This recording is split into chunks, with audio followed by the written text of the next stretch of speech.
Please mind that description box below for further details such as the references and resources. If you would, please like and share this video. Okay, so what I will be going over with you all today, not just the points and the tools, but I'm going to be going over a few articles that I read online that speaks to this particular topic. And on that note, I'm just going to go over the topics of discussion. First topic: adjustments must be made in order to become accustomed to saying no to dysfunctional relationships. Second topic: challenges individuals face after choosing to go no contact. Third topic: coming to peace with the choice to go no contact from dysfunctional family headed by the narcissist or cluster B personality. Well, first of all, I want to say that this is not your typical dysfunctional family.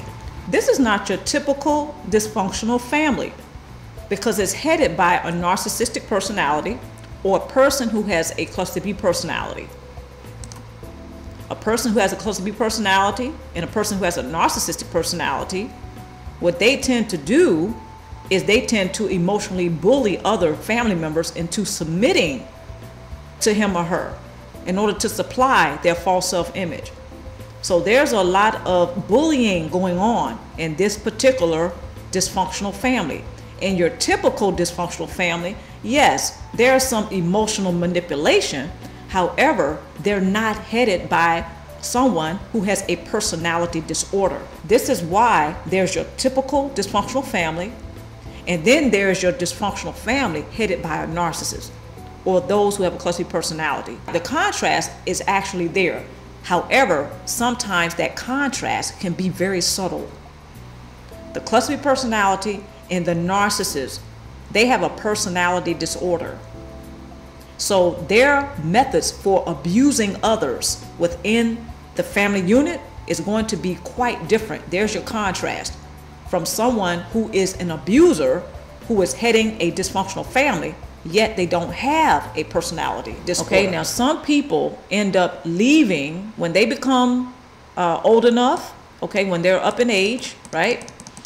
When they're older, one of the things that happens is that he or she will leave their toxic family or their dysfunctional family headed by the narcissist or the cluster B personality. So I want to go over this article that I was reading. It's from mentalhelp.net. The description box below has all of the references and resources. This is something that is not easy to do. So a person who chooses to leave, they're going to be facing some challenges simply because a narcissist and a cluster B personality, see, the narcissist and the cluster B personality, they tend to run their dysfunctional family like a cult leader. Okay, here we go. Why would a family choose a loved one to bully and scapegoat? The answer has a lot to do with the concept of scapegoating and the purpose it serves. Okay, I'll stop right there. I did a video about this.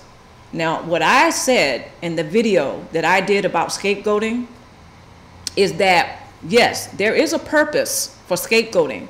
However, when the narcissist or the cluster B personality chooses a particular child in the dysfunctional family to scapegoat, there are several reasons for that. First of all, they have deemed that child as a safe victim. A safe victim is someone that is deemed or a person who is not protected by others. So the narcissist and cluster B personality deems that child as a safe victim because he or she knows that if they choose to prey upon that child, no one else in the family or in the community for that matter will intervene on that child's behalf. That scapegoated child is sacrificed in order to preserve the dysfunctional family legacy. The scapegoated child is being sacrificed in order to preserve the dysfunctional family legacy. The dysfunctional family is to be preserved, and it is to carry on to the next generation. The child who is deemed as scapegoat is a threat to that legacy being passed on. So voila, there's your scapegoat. A scapegoat fulfills the purpose of being sacrificed in order to make sure that the group survives. So whatever that group may be. In this instance, we're talking about a dysfunctional family, which is a group.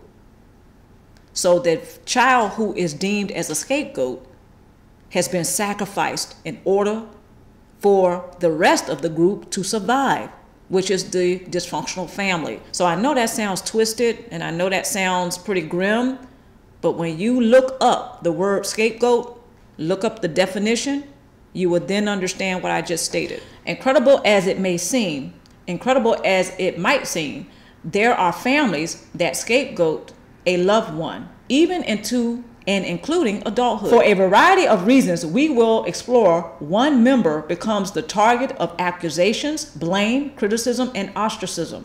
While it's happening, family members are totally unaware of what they are doing and would deny it if confronted with the behavior.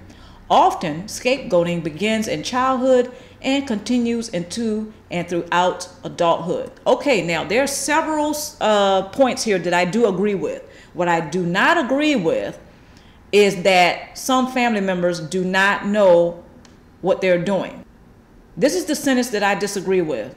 While it's happening, family members are totally unaware of what they are doing and would deny it if confronted with their behavior. Okay, now the latter part of that sentence I do agree with. They would deny it if confronted with their behavior. While it's happening, the former part of this sentence here is what I don't agree with. While it's happening, family members are totally unaware of what they are doing. I don't agree with that. Reason being is because when we're talking about a dysfunctional family headed by a narcissist or cluster B personality, they are emotionally bullied. They are emotionally manipulated into being flying monkeys, enablers, and joining in on abusing or mistreating and even traumatizing the family member who has been chosen as scapegoat. This is, again, why I say you have your typical dysfunctional family, and then you have your dysfunctional family headed by a narcissist or cluster B personality. The reason why I don't agree with this particular point or the former part of that sentence is because we're talking about a dysfunctional family headed by a narcissist or cluster B personality. That particular point would not apply. That's my opinion. But if we're talking about a dysfunctional family that is not headed by a narcissist and is not headed by a cluster B personality, then I would totally agree with that entire sentence. That while it's happening, family members are totally unaware. Yes, I would agree with that. Even as far as them denying it, if they were confronted with their behavior. The contrast is so subtle between your typical dysfunctional family without the narcissist in it, and then your dysfunctional family with the narcissist in it. It's different. It's very different. The contrast is there, yet it's very subtle. And often scapegoating begins in childhood and continues into that last sentence. I agree with. Often scapegoating begins in childhood and continues into and throughout adulthood. This is, I totally agree with that. Regardless if there's a narcissist that's in the family or not, in the dysfunctional family, pardon me. I do agree with that because this is a behavior pattern.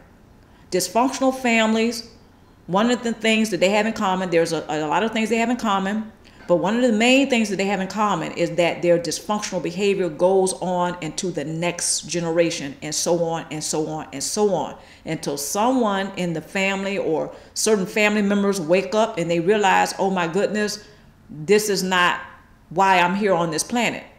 This is not my purpose for being here. In other words, to pass on a dysfunctional family legacy. That's not my purpose.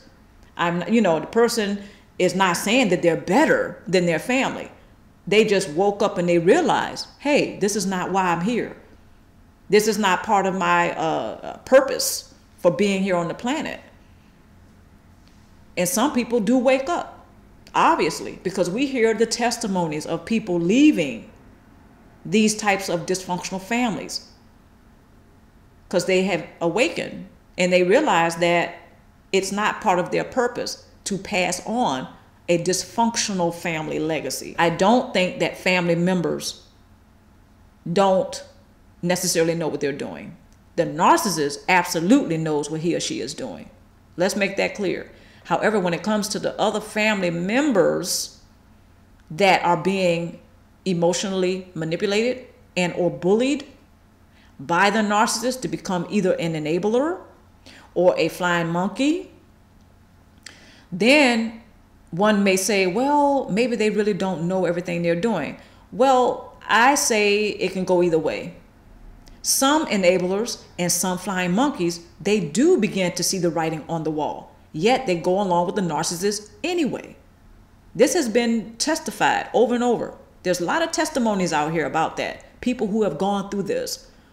So this is why I disagree with that statement. Even when it comes to family members who are being emotionally and or they are being manipulated emotionally and bullied emotionally. This is why I disagree with when it comes to family members. I don't think it's always the case. I'll put it like that. I don't think it's always the case that family members do not know what they're doing. Some family members, like I said, they have awakened, they have seen the writing on the wall, yet they go along with the narcissist anyway because the fence looks greener on that side. Rather, if they went against the narcissist, they don't see that as being promising.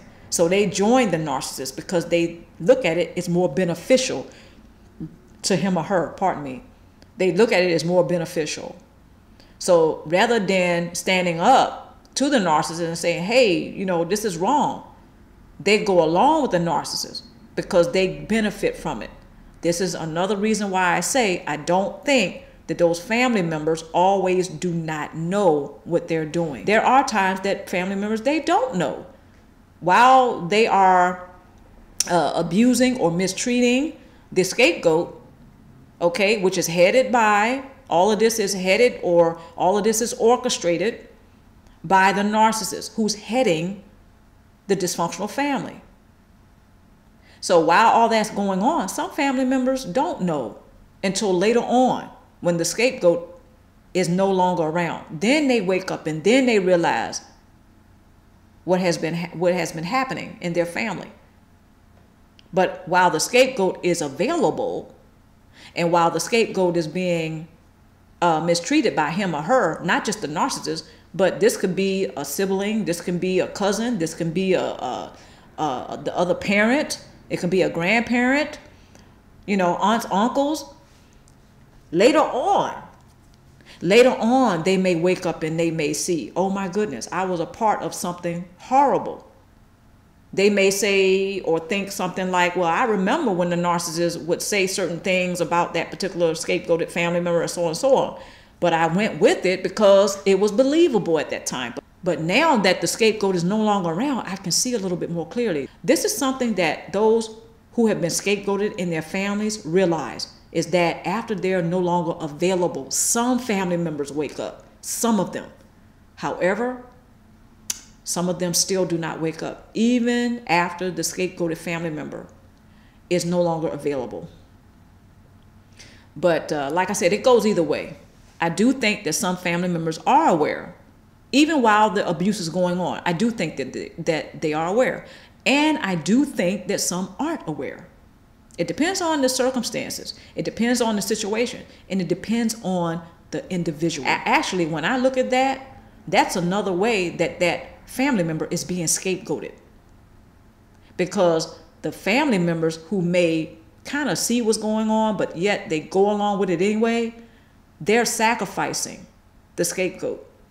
They're sacrificing the scapegoated family member. They're joining in. What they're saying is that, okay, I know this is wrong, but I'm going to do it anyway because I don't want to end up being scapegoated. I don't want to end up being mistreated like this. And I think that this is usually the case. Some people will disagree with me, but I think this is usually the case. I do think that there's cases whereas the family members really don't know what they're doing. I do agree with that. However, I think that when you're talking about a narcissist heading the dysfunctional family, I think that that tends to be different. Only because the narcissist and the clumsy personality is emotionally manipulating others. And some family members are intuitive enough to see what's going on. It may take them a little while, but then they begin to see what's going on. And then they look at a bigger picture and say, well, I don't want to be treated this way. I feel badly for the family member who's been scapegoated, but I don't feel that badly. I'm just going to close my eyes, cover my ears, okay, and keep my mouth shut. And I'm just going to keep benefiting from this horrible situation. It's not so horrible for me. It's horrible for this family member here. And and the family member will get it, but they will go along with the horrible stuff anyway because he or she does not want to end up being mistreated. I know that might sound horrible. That is the shadow side of human nature. That person has made their choice. They have chosen to go along with the narcissist because it benefits him or her. Again, the grass is greener on that side than the other side of the fence. If they go against the narcissist, they know that there may be repercussions and it's just not worth it. They prefer to go ahead and save themselves instead of helping the scapegoated family member, supporting the scapegoated family member. And this is why I say there are some family members who do wake up and they do realize, while there are some who do not. Okay, so now let's go ahead and take a look at the DSM-5 and what it has to say about the personality disorder. Okay, so you may have a narcissistic family, whereas certain family members may have a cluster B personality type, such as a borderline personality, a narcissistic personality, an antisocial personality, or a histrionic personality. Okay, now if you're in this situation, first of all, no, you're not going crazy, okay? Anyway, there's a lot of different things to be concerned with when it comes to a narcissistic family. Number one, understand that a cluster B personality type will not change. Yes, people do change. However, when you're talking about the cluster B personality type, which is fixed, okay, it's a personality disorder, which is fixed, more than likely that person will not change. This does not mean he or she may not wake up one day and realize that there's some changes that maybe they would like to make in their lives for the better.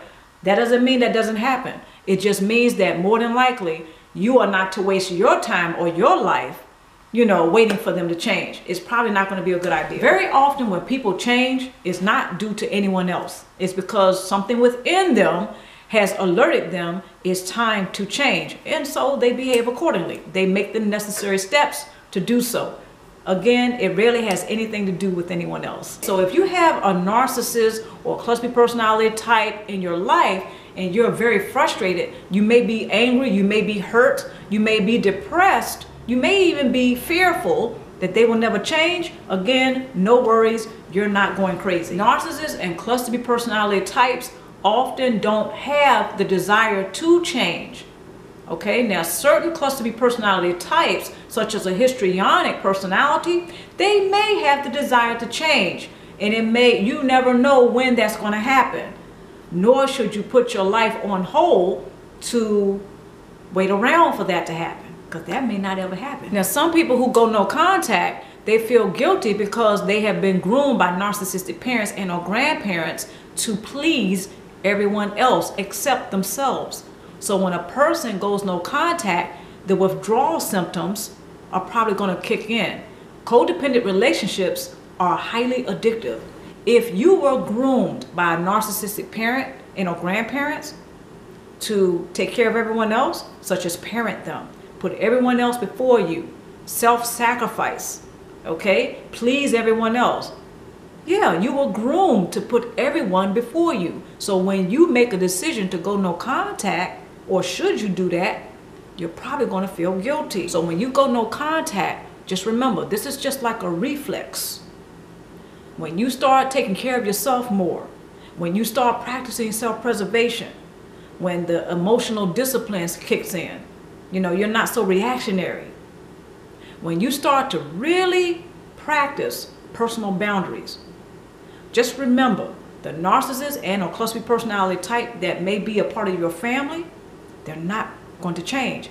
They're probably not going to like this new you so much. You haven't become accustomed to existing as a human being on this planet who is not invested in a dysfunctional relationship with a cluster B personality type. That takes adjustment. Okay, that takes time, you know. So this is why we have relationships. We grow together. If you're having relationships that are dysfunctional with people who are cluster B personality types, well, those relationships are probably weighing on your spirit, weighing you down.